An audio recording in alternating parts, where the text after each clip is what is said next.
ભરૂચ જિલ્લામાં એક અવિવાહિત યુવતીને ફળિયામાં રહેતો એક વ્યક્તિ મોબાઈલ ફોન પર સતત અપશબ્દો બોલી માનસિક રીતે હેરાન કરતો હતો. આ અંગે અભયમ 181 મહિલા હેલ્પલાઇન પર ફરિયાદ નોંધાવવામાં આવી હતી.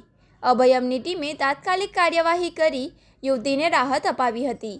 યુવતીના જણાવ્યા મુજબ સંબંધિત વ્યક્તિ તેને જાનથી મારી નાખવાની, બદનામ કરવાની તેમજ તેના ખોટા ફોટા વાયરલ કરવાની ધમકી આપતો હતો.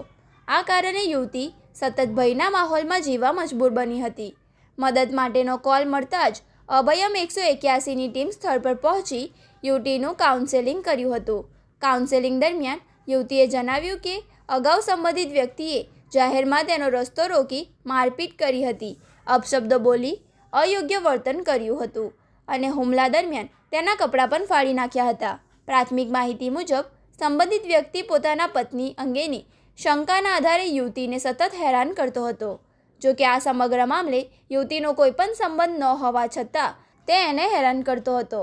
અભયમ 181ની ટીમે યુવતીને માનસિક આધાર આપી કાયદાકીય માર્ગદર્શન પૂરું પાડ્યું હતું. ટીમે સમજાવ્યું કે મહિલાને ધમકી આપી, મારપીટ કરવી, અપમાનજનક વર્તન કરવું, બદનામ કરવાની ધમકી આપી કે માનસિક હેરાનગતિ કરવી એ કાયદેસર ગુનો બની શકે છે. ત્યારબાદ ટીમે સંબંધિત વ્યક્તિનું પણ કાઉન્સેલિંગ કરી કાયદાકીય જોગવાઈઓ અંગે સમજ આપી હતી. કાઉન્સેલિંગ બાદ તે વ્યક્તિએ પોતાની ભૂલ સ્વીકારી યુવતીની માફી માંગી હતી અને ભવિષ્યમાં કોઈપણ પ્રકારની ધમકી, હેરાનગતિ કે અયોગ્ય વર્તન નહીં કરવાની લેખિત બાંહેધરી આપી હતી.